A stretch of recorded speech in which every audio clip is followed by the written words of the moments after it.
Jihad has come to America. Constitutes the most devastating series of terrorist attacks in history. The only deen Allah accepts is Al-Islam. And whoever seeks any other deen apart from Islam will never be accepted. Allahu Akbar! We stand together to win the war against terrorism. But you too will make your destruction!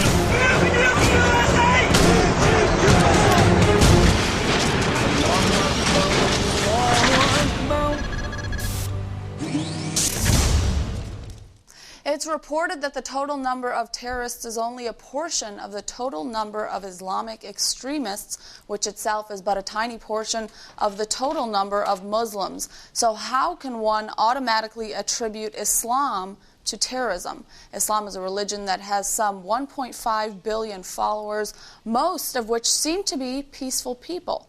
We ask tonight, is Islam a violent religion, as its critics have claimed, or is it a religion of compassion, as most Muslims would argue? Is it the radical Islamic movement in the Arab world, and more recently in Europe as well, which shapes our view on Islam? Doctrines of jihad and holy war are preached by so-called radical Muslims, but from where are they getting these doctrines? How are they interpreting them? Are radicals intimidating and silencing the moderates, or does the term radical even exist in Islam?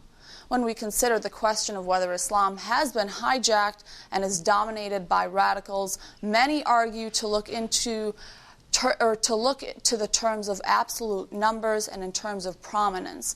Well, how do we arrive at the truth about Islam? I'm sure tonight's panel can shed some light on these questions. We welcome you to Jihad Exposed, where tonight's question of the evening is, has Islam been hijacked by radicals? And it's my pleasure this evening to introduce our four panelists of the evening. Our first guest is Dr. Daniel Pipes, director of the Middle East Forum, a think tank that promotes American interests in the Middle East and protects the constitutional order from Middle Eastern threats. A former official in the U.S. Department of State, he has taught at the University of Chicago, Harvard University, the U.S. Naval War College, and Pepperdine University. Mr. Pipes is the author of 12 books on the Middle East, Islam, and other political topics. Pipes has also received 2 presidential appointments, has testified before many congressional committees, and has served on 5 presidential campaigns. Also with us, we have Robert Spencer, director of Jihad Watch, an organization dedicated to bringing public attention to the role that jihad theology and ideology plays in the modern world, and to correcting popular misconceptions about the role of jihad and religion in modern-day conflicts.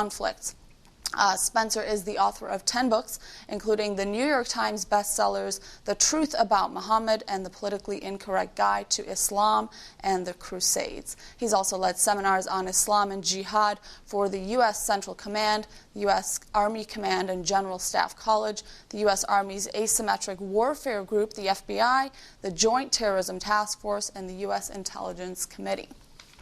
Our third guest of this evening, we have Imam Mustafa Zayed, a member of the Scientific Board of Quran and Sunnah Research of Cairo.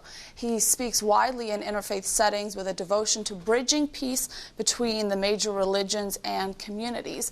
Zayed is author of several books, including The Lies About Muhammad, and is a leading teacher in the Islamic Society of Central Jersey. Imam Zayed was featured as one of 10 North American Islamic scholars on a British documentary entitled Islam in America.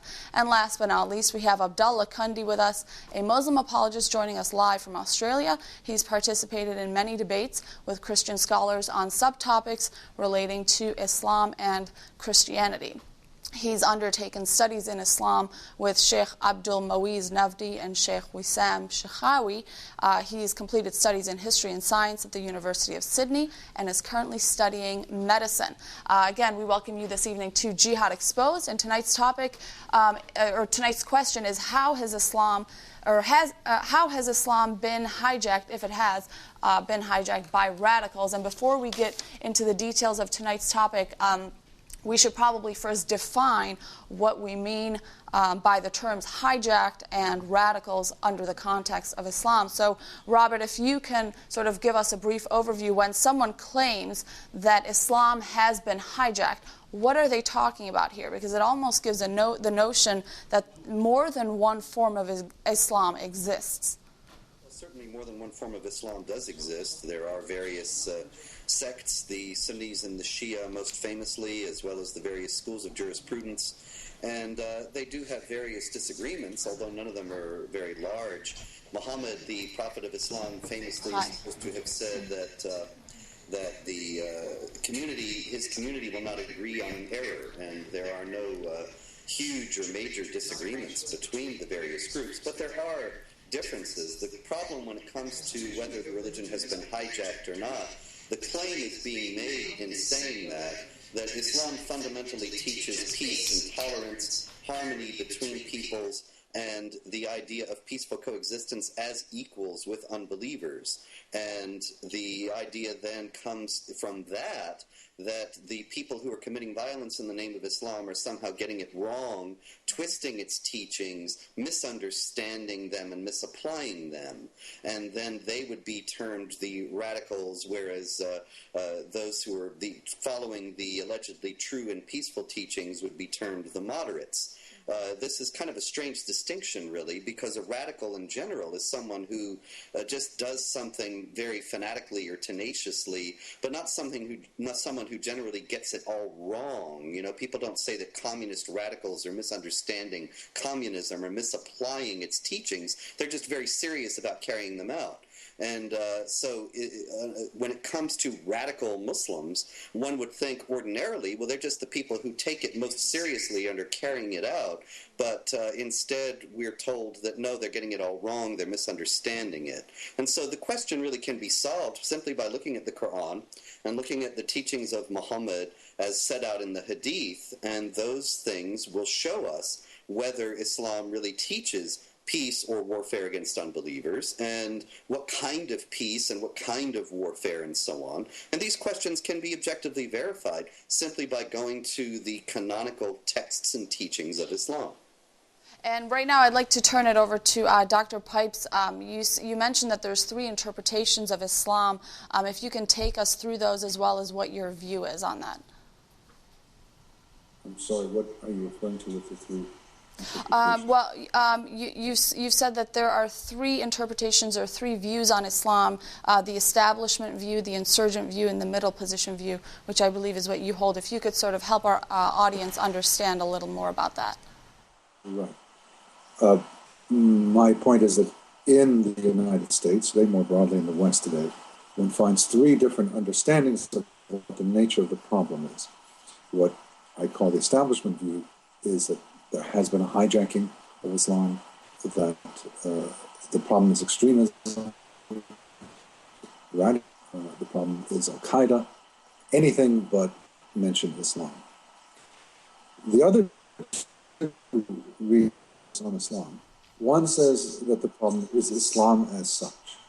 The religion of Islam is in itself naturally aggressive, terrorist, and so forth. And there's nothing, and always will be, that between those 2, which I focus not on Islam as such, but on a reading of Islam. You can call it radical Islam, Islamism, fundamentalist Islam, totalitarian Islam, political Islam, whatever one names it, it is a form of it. It's not the only understanding of it. And in this reading, it is in some profound sense Islam, but it's a version of it, indeed a modern version. There are historical precedents for Islamism, but Islamism is a modern phenomenon. It is transforming the religion of Islam into an ideology like socialism,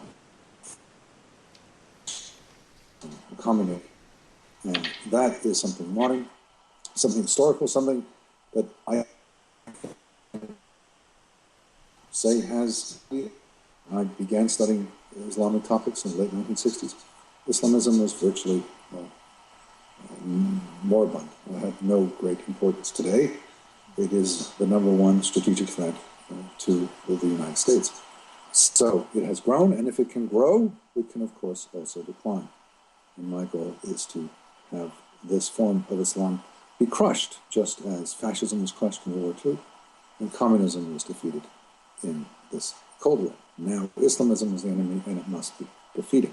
It's akin to saying, I want to defeat a certain kind of German, a certain kind of Russian, not all Germans, not all Russians, but the fascist, the communist, and the Islamist.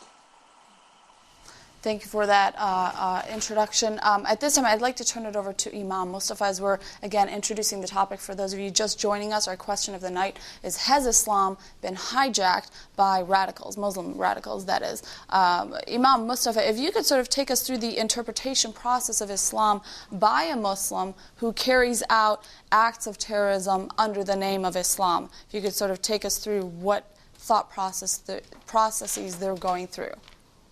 Well, actually, I think we go back a little bit to the title because that's going to help us. You cannot hijack Islam. Islam is the religion of 1/4 of the population on the planet. There's one holy book, that is the Quran, for Muslims in the same original language. That is a life language. As it was revealed to Prophet Muhammad 1400 years ago by Archangel Gabriel. The most quoted man in history is Prophet Muhammad ﷺ, and the most biographed man in history is the Prophet. So Islam itself, if you want to know anything about Islam, it cannot be more accessible at any time of history than it is right now.